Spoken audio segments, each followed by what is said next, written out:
In this case, the athlete has an infraspinatus muscle strain.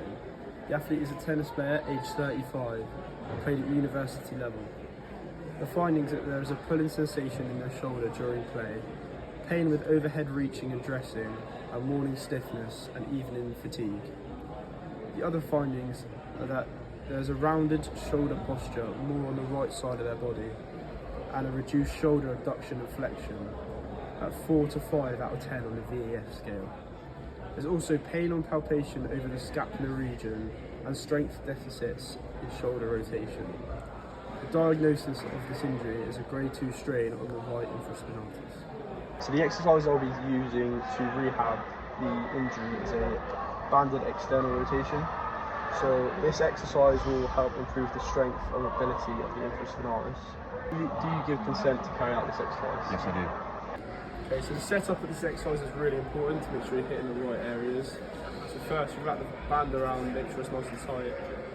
Then step out with a bit of tension on the band. Elbow tucked into your midline of the body. Elbows are sort of at 90 degrees, make sure your forearms parallel to the floor. Again, stepping out, and then just externally rotating outwards, making sure the band's nice and tight. Out, and then coming across and in to make sure you're getting full external rotation. This exercise is targeting the infraspinatus and the teres minor muscle. As you can see, the band's set up to the right height for the athlete, making sure the band's sort of at belly button height. And then step out, making sure there's tension on the band. Make sure to keep your elbow tucked and at 90 degrees with your forearm parallel to the floor. And then just drive outwards, rotating the band. Yeah, good. And then, yeah, slightly inwards.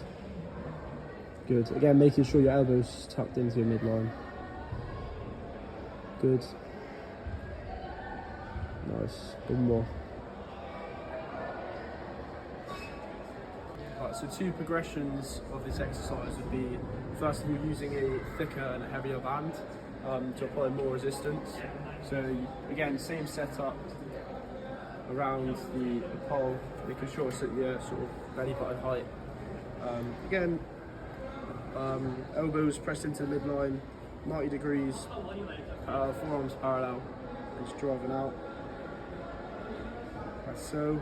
And another progression would be using a cable machine.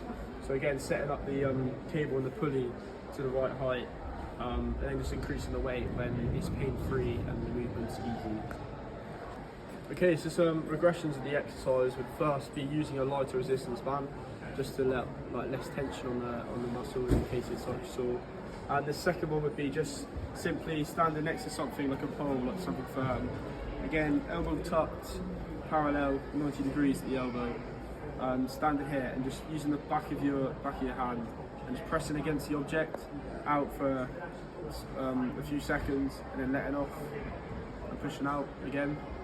This exercise is quite good because the athlete can decide how much pressure they're putting through the movement. So if it's too sore, if the muscle's too sore, then they can put less resistance through it. And if it's too easy, they can push harder and put more resistance into the movement.